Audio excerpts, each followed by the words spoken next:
요셉을 알지 못하는 애굽의 왕이 일어나서 자기 나라의 정세를 살펴보니까 이스라엘 백성들의 숫자가 너무 많아서 걱정이 되고 근심이 됐어요. 혹이라도 전쟁이 일어나면 상대편에 붙어서 우리를 공격하고 이 땅을 떠나갈까봐 그게 걱정이 되어서 이스라엘 백성들을 잡아두려고 그들에게 무거운 노동을 시키기 시작합니다.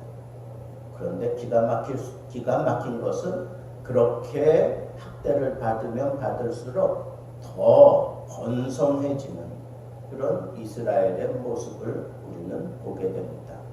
그러니까 애굽은 더 강하게 일을 시키면서 엄하게 일을 시키니까 이스라엘 백성들이 이제는 견딜 수 없는 그런 수준에 이르게 되었습니다.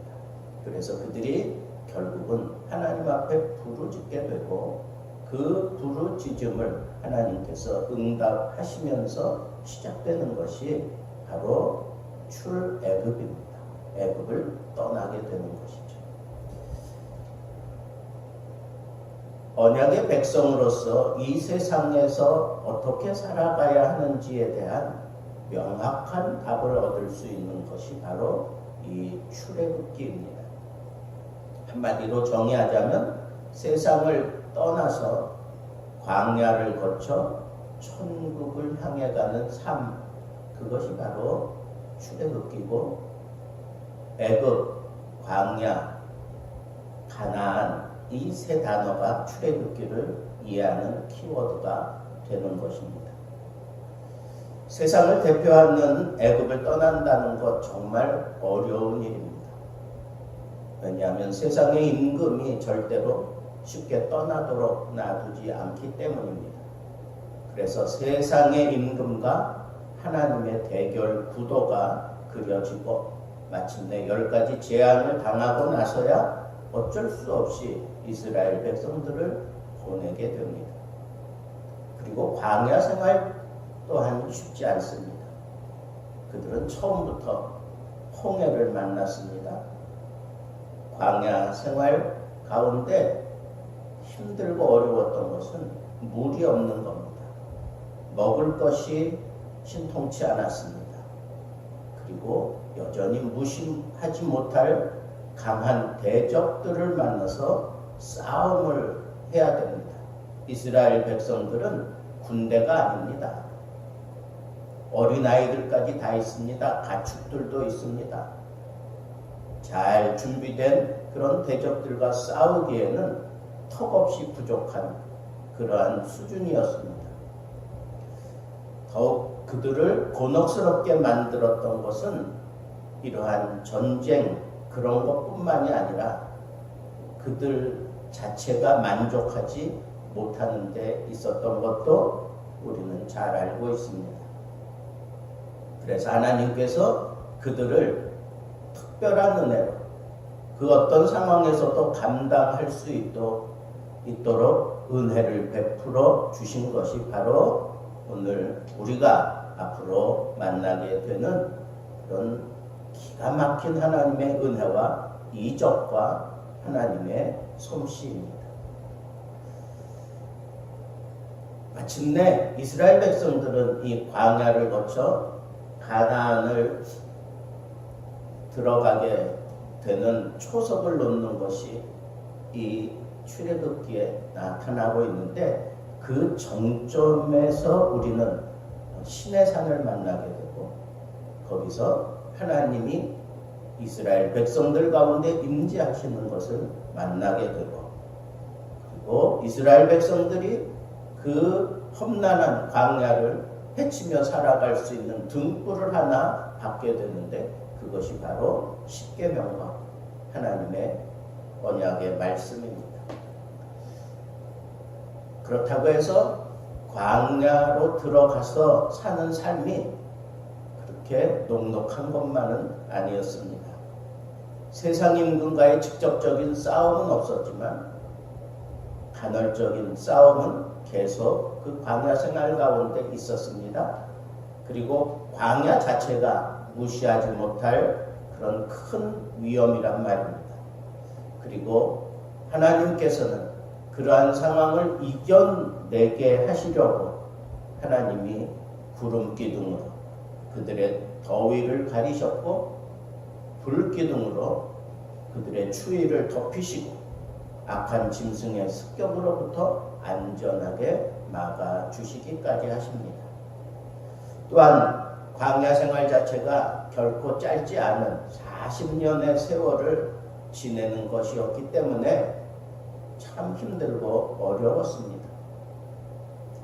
불과 며칠이면 갈 수 있는 거리를 40년 동안 그곳에서 빙빙 돌며 헤매었기 때문에 그들의 삶은 지칠 대로 지쳐질 수밖에 없었습니다. 그래서 광야에서 하나님께서 특별하게 은혜를 베풀어 주지 아니하십니다. 놀라운 인적으로 그들과 함께 해주지 아니하셨다면 이 광야 생활을 이겨낼 수가 없었던 것을 우리는 잘 알고 있습니다.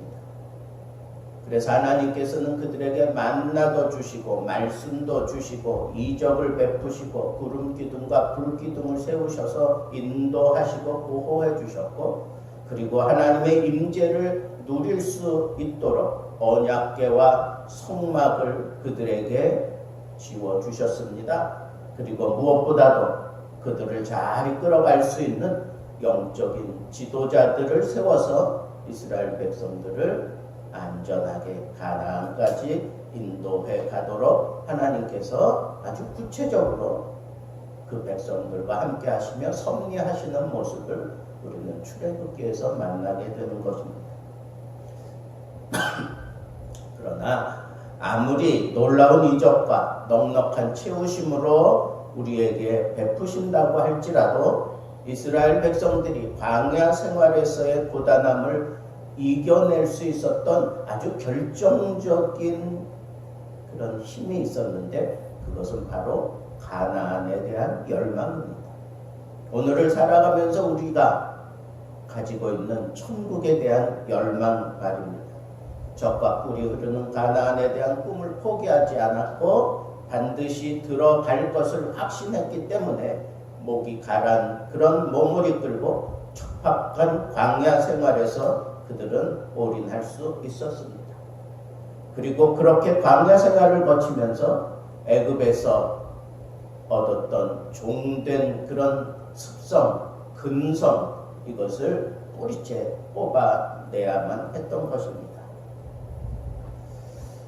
우리는 이제 매일 새벽마다 출애굽을 위한 시달림을 받을 것입니다.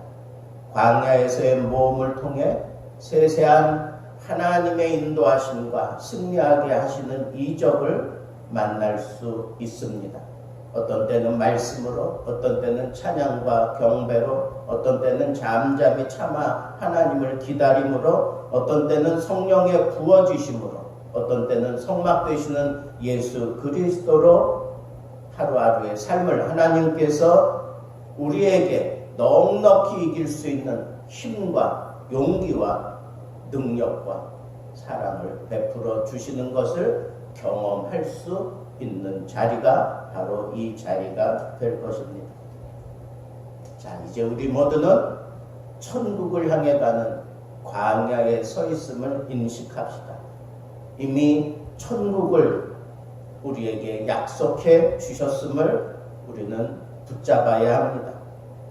그렇기 때문에 우리가 이 세상 살아가는 동안에 많은 환난과 위험과 핍박이 있겠지만 천국을 향한 우리의 이 행진을 주저하거나 멈추지 말아야 합니다.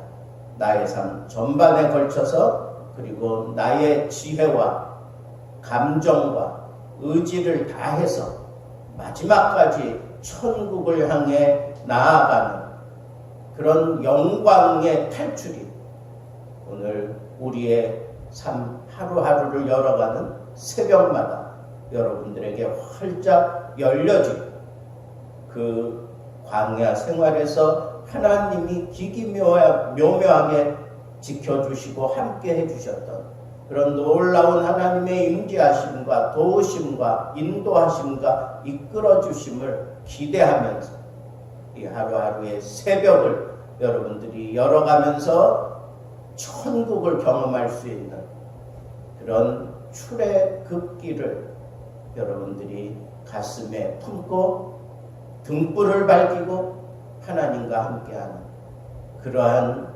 놀라운 은혜가 경험되어지는 그러한 말씀으로 여러분들의 인생에 자리 잡게 되기를 우리 주님의 이름으로 축복합니다.